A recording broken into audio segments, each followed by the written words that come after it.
Good morning, all. Myself, Guru Prasad B, Assistant Professor in Commerce. Today, I am going to discuss the concept of organizing. In the last session, we have discussed about some of the important principles of organizing. Today, I am going to explain remaining principles of organizing. So another important principle of organizing is principles of functional definition. This principle implies that the functions, duties and responsibilities of the different departments and positions in the organizations, their authorities and the relationship with other departments and positions must be clearly defined. So ಪ್ರತಿಯೊಂದು business ಆರ್ಗನೈಸೇಷನಲ್ಲಿ ನಮಗೆ different departments ಇರುತ್ತೆ, group of activities ಇರುತ್ತೆ. So ಪ್ರತಿಯೊಂದು department responsibility ಮತ್ತು duties ಮತ್ತು ಫಂಕ್ಷನ್ಸನ್ನ ನಾವು ಕ್ಲಿಯರಾಗಿ define ಮಾಡಬೇಕು. ಸೊ ಆರ್ಗನೈಸೇಷನ್ ಸ್ಟ್ರಕ್ಚರ್ನ ಡಿಸೈನ್ ಮಾಡ್ಕೋಬೇಕಾದ್ರೆ ಒಂದು ಡಿಪಾರ್ಟ್ಮೆಂಟ್ ಫಂಕ್ಷನ್ ಏನು, ಒಂದು ಡಿಪಾರ್ಟ್ಮೆಂಟ್ ಡ್ಯೂಟೀಸ್ ಏನು, ಒಂದು ಡಿಪಾರ್ಟ್ಮೆಂಟ್ ರೆಸ್ಪಾನ್ಸಿಬಿಲಿಟೀಸ್ ಏನು ಅನ್ನೋದನ್ನು ನಾವು ಕ್ಲಿಯರಾಗಿ ಡಿಫೈನ್ ಮಾಡಬೇಕಾಗುತ್ತೆ. So another important principle of organizing is principle of simplicity. Means that the organization structure should be simple with a minimum number of managerial levels. So principle of simplicity ಏನು ಹೇಳುತ್ತೆ ಅಂತಂದರೆ, organization structure ಏನಾಗಿರಬೇಕು ಅಂತಂದರೆ minimum number of manager ಲೆವೆಲ್ಸನ್ನು ನಾವು establishment ಮಾಡಿರಬೇಕು. So organization structure ಏನಾಗಿರಬೇಕು ಅಂದರೆ ಸಿಂಪಲ್ ಆಗಿರಬೇಕು. ಸೊ ಅಲ್ಲಿ minimum number of manager levels ಇರಬೇಕು. ಎಷ್ಟು ನಮಗೆ ಪಾಸಿಬಿಲಿಟಿ ಅಂದರೆ ಎಷ್ಟು ಮಿನಿಮಮ್ ಆಗಿ ಎಷ್ಟು ಮ್ಯಾನೇಜರ್ ಲೆವೆಲ್ಸ್ ಬೇಕಾಗುತ್ತೆ ಅಷ್ಟನ್ನು ಮಾತ್ರ ನಾವು ಅಲ್ಲಿ ಎಸ್ಟಾಬ್ಲಿಷ್ಮೆಂಟ್ ಮಾಡಬೇಕಾಗುತ್ತೆ. ಸಪೋಸ್ ಯಾಕೆ ಅಂತಂದರೆ to maintain the effective coordination and effective communication in the organisations. ಯಾವಾಗ ಆರ್ಗನೈಸೇಷನ್ ಸ್ಟ್ರಕ್ಚರ್ ಸಿಂಪಲ್ ಆಗಿರುತ್ತೆ, minimum number of manager levels ಇರುತ್ತೆ, ಆವಾಗ coordination between the department and communications between the department is possible.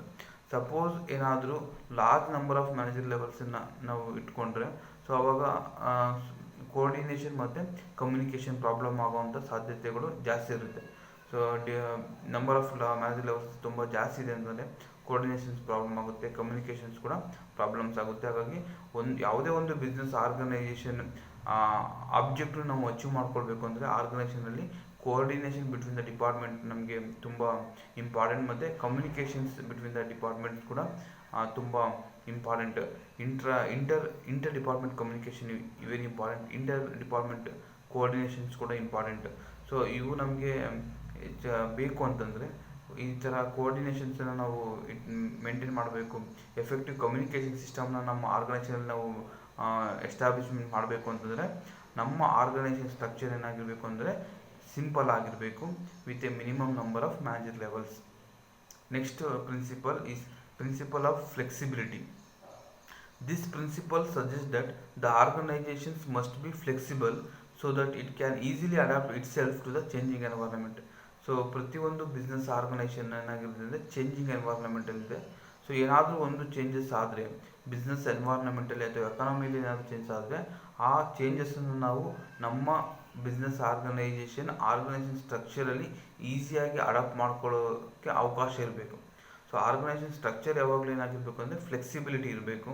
So flexible ಇದ್ದಾಗ ಮಾತ್ರ ನಮಗೆ changing ಎನ್ವೈರ್ಮೆಂಟ್ಗೆ ನಾವು ಅದನ್ನು ನಮ್ಮ ಆರ್ಗನೈಸೇಷನ್ ಸ್ಟ್ರಕ್ಚರ್ನ ಚೇಂಜಸ್ ಮಾಡ್ಕೊಳ್ಳೋದಕ್ಕೆ ಸಾಧ್ಯ ಆಗುತ್ತೆ. ಸೊ ಹಾಗಾಗಿ ಆರ್ಗನೈಸೇಷನ್ ಸ್ಟ್ರಕ್ಚರ್ನ ಡಿಸೈನ್ ಮಾಡ್ಕೋಬೇಕಾದ್ರೆ ನಾವು ಏನು ಮಾಡ್ಕೊಳ್ಬೇಕು ಅಂತಂದರೆ ಆರ್ಗನೈಸೇಷನ್ ಸ್ಟ್ರಕ್ಚರ್ ಫ್ಲೆಕ್ಸಿಬಲ್ ಇರೋ ರೀತಿ ನಾವು ಅದನ್ನು ಎಸ್ಟಾಬ್ಲಿಷ್ಮೆಂಟನ್ನು ಮಾಡಬೇಕಾಗುತ್ತೆ. Next principle of organising is principle of unity of direction. This principle suggest that for a group of activities having the same objective there should be one plan of action and one objective. So ಪ್ರತಿಯೊಂದು ಡಿಪಾರ್ಟ್ಮೆಂಟ್ಗೆ ಒಂದು objectives ಇರಬೇಕು, ಒಂದು plan of action ಇರಬೇಕು. So ಯಾವಾಗ ನಮಗೆ unity of directions ಇರುತ್ತೋ ಆವಾಗ ನಾವು ಈಸಿಯಾಗಿ ಯಾವುದೇ ರೀತಿಯ ಕಾನ್ಫ್ಲಿಕ್ಟ್ಸ್ ಇಲ್ಲದೆ ಈಸಿಯಾಗಿ ನಾವು ಆರ್ಗನೈಸೇಷನ್ ಗೋಲ್ಸ್ನ ಅಚೀವ್ ಮಾಡಬಹುದಾಗಿದೆ. ಸೊ ಹಾಗಾಗಿ ಪ್ರತಿಯೊಂದು ಗ್ರೂಪ್ ಆಫ್ ಆ್ಯಕ್ಟಿವಿಟೀಸಲ್ಲಿ ಪ್ರತಿಯೊಂದು ಡಿಪಾರ್ಟ್ಮೆಂಟ್ಸಲ್ಲಿ ಸೇಮ್ ಆಬ್ಜೆಕ್ಟಿವ್ ಇರಬೇಕು, ಒಂದೇ ಪ್ಲ್ಯಾನನ್ನು ನಾವು ಒಂದು ಪ್ಲ್ಯಾನ್ ಆಫ್ ಆ್ಯಕ್ಷನನ್ನು ನಾವು ಫಾರ್ಮುಲೇಟ್ ಮಾಡಬೇಕಾಗುತ್ತೆ. So next principle of organizing is principle of coordination. So as we know, coordination is very important to achieve the organization goals. So ಪ್ರತಿಯೊಂದು ಬಿಸ್ನೆಸ್ ಆರ್ಗನೈಸೇಷನ್ ಗೋಲ್ನ ನಾವು ಅಚೀವ್ ಮಾಡಬೇಕು ಅಂತಂದರೆ coordination is very important. So coordinations between the different departments is quite essential to bring unity of action in the organizations. So ಒಂದು business organization structure ಹೇಗಿರಬೇಕು ಅಂತಂದರೆ coordinations between the department ಕೋಆರ್ಡಿನೇಷನ್ಸನ್ನು maintain ಮಾಡೋ ರೀತಿಯಲ್ಲಿ ನಾವು organization ಸ್ಟ್ರಕ್ಚರ್ನ design ಮಾಡಬೇಕಾಗುತ್ತೆ.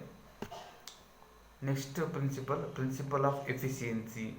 So ಯಾವುದೇ ಒಂದು ಆರ್ಗನೈಸೇಷನ್ ಗೋಲ್ಸ್ನ ನಾವು ಅಚೀವ್ ಮಾಡಬೇಕು ಅಂತಂದರೆ function of efficiency is very important. So ನಾವು ಮಿನಿಮಮ್ ಕಾಸ್ಟಲ್ಲಿ ಲೀಸ್ಟ್ ಕಾಸ್ಟಲ್ಲಿ ಗೂಡ್ಸ್ ಪ್ರೊಡಕ್ಷನ್ನ ಮಾಡಿ ಅದನ್ನು ನಾವು ಸೇಲ್ ಮಾಡಬೇಕಾಗುತ್ತೆ. ಅಂದರೆ ಪ್ರತಿಯೊಂದು ಆ್ಯಕ್ಟಿವಿಟಿ ಏನಾಗಿರಬೇಕು ಅಂದರೆ ಮಿನಿಮಮ್ ಕಾಸ್ಟ್ ಆ್ಯಂಡ್ ಎಫರ್ಟಲ್ಲಿ ನಾವು ಮಾಡಬೇಕಾಗುತ್ತೆ. ಸೊ ಮಿನಿಮಮ್ ಕಾಸ್ಟ್ ಆ್ಯಂಡ್ ಎಫರ್ಟಲ್ಲಿ ನಾವು ಮೇಂಟೈನ್ ಮಾಡಬೇಕು ಅನ್ನೋದಾದರೆ ನಾವು ನಮ್ಮ ಆರ್ಗನೈಸೇಷನ್ ಸ್ಟ್ರಕ್ಚರ್ ಏನಾಗಿರಬೇಕು ಅಂತಂದರೆ ಪ್ರಿನ್ಸಿಪಲ್ ಆಫ್ ಎಫಿಷಿಯನ್ಸಿನ ಒಳಗೊಂಡಿರಬೇಕು. ಸೊ ಪ್ರಿನ್ಸಿಪಲ್ ಆಫ್ ಎಫಿಷಿಯನ್ಸಿ ಏನು ಹೇಳುತ್ತೆ ಅಂದರೆ this principle suggest that the organisation structure formulated should enable the undertaking to function efficiently and achieve the objectives with minimum cost and effect. So ನಮ್ಮ organisation structure ಯಾವ ರೀತಿ formulation ಮಾಡ್ಕೊಳ್ಬೇಕು ಅಂದರೆ ನಾವು ಪ್ರತಿಯೊಂದು ಆ್ಯಕ್ಟಿವಿಟಿನ ಮಿನಿಮಮ್ ಕಾಸ್ಟ್ ಮತ್ತು ಮಿನಿಮಮ್ ಎಫರ್ಟಲ್ಲಿ ಮಾಡೋ ರೀತಿ ಇರಬೇಕು. ಸೊ ಯಾವಾಗ ಮಿನಿಮಮ್ ಕಾಸ್ಟ್ ಆ್ಯಂಡ್ ಮಿನಿಮಮ್ ಎಫರ್ಟಲ್ಲಿ ಮಾಡೋ ರೀತಿ ನಮ್ಮ ಆರ್ಗನೈಸೇಷನ್ ಸ್ಟ್ರಕ್ಚರ್ ನಮಗೆ ಅವಕಾಶ ಮಾಡಿಕೊಡುತ್ತೋ ಆವಾಗ ನಾವು ನಮ್ಮ ಆರ್ಗನೈಸೇಷನಲ್ಲಿ ಎಫಿಷಿಯನ್ಸಿನ ಮೇಂಟೈನ್ ಮಾಡ್ಬೋದು. ಯಾವಾಗ ಎಫಿಷಿಯನ್ಸಿನ ಮೇಂಟೈನ್ ಮಾಡ್ತೀವಿ ಆವಾಗ ನಾವು ನಮ್ಮ ಆರ್ಗನೈಸೇಷನ್ ಗೋಲ್ಸನ್ನು ಈಸಿಯಾಗಿ ಅಚೀವ್ ಮಾಡ್ಬೋದು. Next principle of exception.